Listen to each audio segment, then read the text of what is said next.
Plants are all around us, especially here in the City of Trees, but there might just be a magic to them that we're overlooking. Here to tell us how plants and flowers can change our lives, we have a lifelong gardener and the author of The Green Witch's Guide to Magical Plants and Flowers. Let's welcome Chris Young. Chris, let's take a moment to stop and smell the roses because this is the environment you're giving us. Hi, thank you for having me. Yeah, we're excited to have you on. You already have the ambiance. You're sitting outside. We're seeing the plants, and we're talking about the concept of plant magic, which is intriguing. How can readers master gardening and tap into the protective and enhancing qualities of plants in their own lives?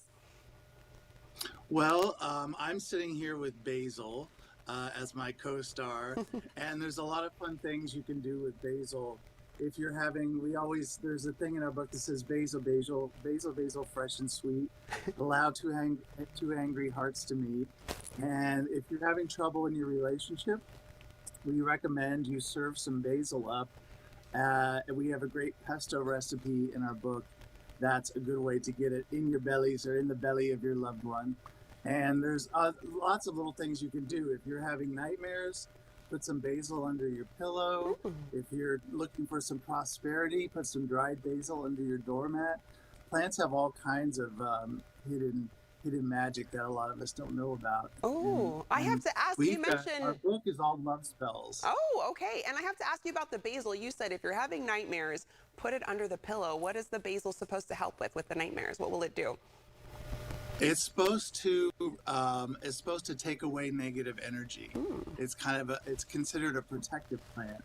So by placing it under your pillow, you're warding off those nightmares. Okay, and we like the smell of basil too. So with a nice little scent in We the love room, it. that's good. Yeah. And your book covers a wide range of topics, including stress relief methods and anxiety-reducing rituals. Can you guide us through some practices that promote mindfulness and relaxation through plants? Yeah. Mindfulness is a big part of our book. We call it the magical mindfulness. And basically, we've kept all these spells really simple. Some of them are making like a rose soap or adding rose petals to your bath or jasmine. And this is stuff you can do to attract love, but it's also something you can do to ground yourself. And I always say, too, back to the gardening, which is the base of the book. Like, one of the best things you can do to ground yourself, I think, if you have a garden and you're able to do this, is get outside and weed. I find weeding is the most grounding thing because your mind goes blank and you suddenly just relax and you're just focused on those pesky weeds. And you'd be surprised at how good it is for you. Yeah, and I think a lot of people have definitely navigated. Yeah, they've navigated towards gardening, planting. I don't have much of a green thumb, but during the pandemic, I got my little plants in my house and watering them. It brings me peace. Yeah, it does. It does. I think when you care for the plants, you definitely get something back. Yeah.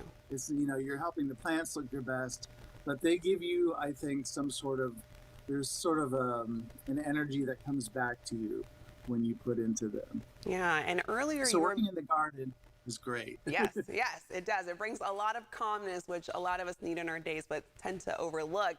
And you mentioned earlier basil helping a little bit with relationships, and the idea of love potions seem a bit eccentric and very intriguing. Can we really use plant-based recipes and rituals to help with our relationships and love life?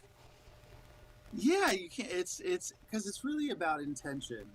There are the magical elements, and all plants have different magical elements. I use this encyclopedia of the Cunningham's Encyclopedia of Magical Herbs, and that gives me all my info. But there is really something there, and you can use them either as recipes or as crafts that you do, or as just things that you plant in your garden for the elements that they offer. So just be careful not to eat anything poisonous. All right. Plants that are poisonous. A very important tip that I'm glad you told our viewers. Chris, thank you so much for joining us this morning. Thank you. Thank you for having me in the book on. You bet. And we're happy to have you and your co-host, like you mentioned, the basil over there.